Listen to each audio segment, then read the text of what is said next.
بسم اللہ الرحمن الرحیم۔ ایک بے اولاد عورت کی دکھ بھری داستان۔ ایک عورت کو اللہ ہر بار اولاد نرینہ سے نوازتا، مگر چند ماہ بعد وہ بچہ فوت ہو جاتا، لیکن وہ عورت ہر بار صبر کرتی اور اللہ کی حکمت سے راضی رہتی تھی۔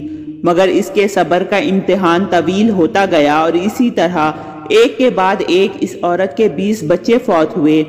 آخری بچے کے فوت ہونے پر اس کے صبر کا بندھن ٹوٹ گیا۔ وہ آدھی رات کو زندہ لاش کی طرح اٹھی اور خالق حقیقی کے سامنے سر سجدے میں رکھ کر خوب روئی اور اپنا غم بیان کرتے ہوئے کہا، اے کون و مکان کے مالک، تیری اس گنہگار بندی سے کیا خطا ہوئی کہ سال میں 9 مہینے خون جگر دے کر اس بچے کی تکلیف اٹھاتی ہوں، اور جب امید کا درخت پھل لاتا ہے تو صرف چند ماہ اس کی بہار دیکھنا نصیب ہوتا ہے۔ آئے دن میرا دل غم کا شکار رہتا ہے کہ میرا بچہ پروان چڑھے گا ہی کہ نہیں۔ اے دکھی دلوں کے بھید جاننے والے، مجھ کمزور پر اپنا لطف کرم فرما دے۔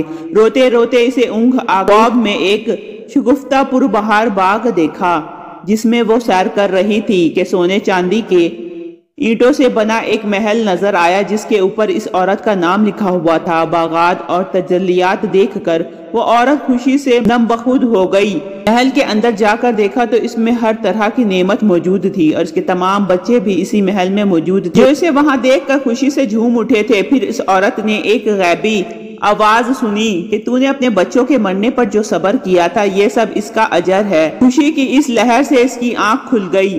جب وہ خواب سے بیدار ہوئی تو اس کا سارا ملال جاتا رہا۔ اس نے بھیگی ہوئی آنکھوں سے عرض کیا، یا الہی، اب اگر تو اس سے بھی زیادہ میرا خون بہا دے تو میں راضی ہوں۔ اب اگر تو سینکڑوں سال بھی مجھے اسی طرح رکھے تو مجھے کوئی غم نہیں۔ یہ انعامات تو میرے صبر سے کہیں زیادہ ہے۔ اس حکایت سے یہ سبق ملتا ہے کہ انسان کو ہر حال میں صبر کا دامن تھامے رکھنا چاہیے، کیونکہ یہی چیز انسان کو اللہ کے قریب کرتی ہے۔ مصیبتیں، پریشانیاں اور دکھ یہ اللہ اپنے بندوں پر اس لیے بھیجتا ہے کہ وہ ان کے درجات بلند کرنا چاہتا ہے۔ صبر کرنا ولیوں اور پیغمبروں کا سیوا ہے۔ صبر کرنے سے انسان ایسے درجات پا لیتا ہے جو بڑے بڑے عبادت گزار نہیں پا سکتے۔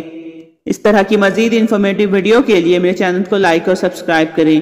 ملتے ہیں نیکسٹ ویڈیو میں، رکھیے گا اپنا بہت سا خیال۔ اللہ حافظ۔